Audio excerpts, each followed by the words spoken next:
প্রার্থী পছন্দ নয়, বদলের দাবিতে জেলা কার্যালয়ে তালা মেরে বিক্ষোভ বিজেপি কর্মীদের। ক্ষোভ বিক্ষোভ চলছিল কাল বিজেপির প্রার্থী ঘোষণার পর থেকেই। আজ সেটা পৌঁছে গেল আত্মহত্যার চেষ্টায়। ত্রিবেণীর বিজেপি নেতা নিরুপম মুখার্জি ত্রিবেণীর রেল লাইনে শুয়ে পড়ে আত্মহত্যার চেষ্টা করেন। তার অভিযোগ, সাংসদ লকেট চট্টোপাধ্যায় ও বিজেপি নেতৃত্ব বিজেপি কর্মীদের কথা না শুনে দেবব্রত বিশ্বাসকে সপ্তগ্রামের প্রার্থী করতে চাইছে, যে গতকাল বিজেপিতে যোগ দিয়েছে। দেবব্রত বিশ্বাসের বিরুদ্ধে একাধিক অভিযোগ রয়েছে। চুচুড়া মগরা পঞ্চায়েত সমিতির সভাপতি ছিলেন তৃণমূলের এই নেতা। তৃণমূলের টিকিট না পেয়ে বিজেপিতে যোগ দিয়েছেন, আর তাকেই নাকি সপ্তগ্রাম বিধানসভার প্রার্থী করবে বিজেপি। এমন খবর আসতেই আত্মহত্যার চেষ্টা করেন বিজেপির মৎস্যজীবী সেলের আহ্বায়ক নিরুপম মুখার্জি। যদিও বিজেপি কর্মীরা তাকে সরিয়ে নিয়ে যায়। খবর পেয়ে ব্যান্ডেল জিআরপিও হাজির হয়। নিরুপম মুখার্জি জানান, দেবব্রত বিশ্বাসকে প্রার্থী করলে জেলা অফিসের সামনে গিয়ে গায়ে আগুন দিয়ে আত্মহত্যা করবেন।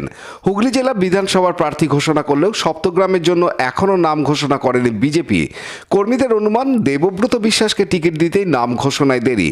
গতকাল দেবব্রত বিশ্বাস বিজেপিতে যোগ দেওয়ার পরেই এলাকায় তার বিরুদ্ধে পোস্টারিং করে বিজেপি কর্মীরা। আজ মহানাদে টায়ার জ্বালিয়ে অবরোধ করে বিজেপি কর্মীরা। মগরা কাঁটাপুকুরে জিটি রোড অবরোধ করে বিক্ষোভ দেখায়। সিঙ্গুরে রবীন্দ্রনাথ ভট্টাচার্যকে প্রার্থী করায় ক্ষোভের আঁচ বাড়তে থাকে। চুচুড়ায় জেলা অফিসে তালা মেরে বিক্ষোভ শুরু করে সিঙ্গুরের বিজেপি কর্মীরা। লকেট চট্টোপাধ্যায় এর জেলা অফিসে আসার কথা থাকলেও তিনি বিক্ষোভের খবর পেয়ে আর আসেননি। চন্দননগরেও দীপাঞ্জন গুহকে প্রার্থী মানছে না কর্মীরা।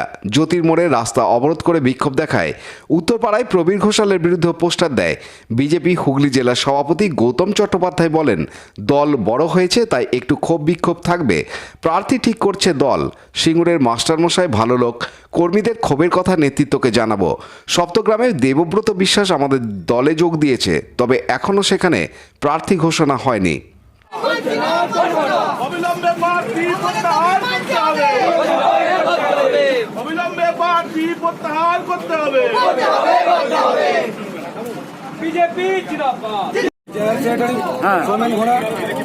তো আমরা সিঙ্গুরে বিজেপির যে আমাদের প্রার্থী করা হয়েছে রবীন্দ্র ভট্টাচার্যকে আমরা মানছি না। যে ব্যক্তিটা আমাদের সিঙ্গুরের মানুষের ভবিষ্যৎ 15 বছরকে নষ্ট করে দিয়েছে, সেই মানুষটাকে আমরা মেনে নিতে পারছি না।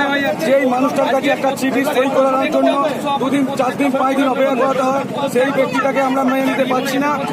ওই ব্যক্তিটাকে বাদ দিয়ে আমাদের ভারতীয় জনতা পার্টির যে কার্যকর্তা আছে, যে কার্যকর্তাদের মধ্যে থেকে আমাদের প্রার্থী আমরা একটা মনোনীত প্রার্থী চিন্তা ভাবনা করেছি, যে যাকে দাঁড় করানো হবে, যে আমাদের পল্টু কুবড়ি বলে এক ব্যক্তি আছেন, সেই পল্টু কুবড়িকে আমরা দাঁড় করাতে চাই, যে যে দেশের জন্য কাজ করবে, যে সমাজের জন্য কাজ করবে। সিঙ্গুরের যে হাইকমান্ড হবে সে হিন্দুত্ববাদী হওয়া চাই, দেশভক্তি হওয়া চাই, তাকে তবেই আমরা সিঙ্গুর বিধানসভার প্রার্থী হিসেবে।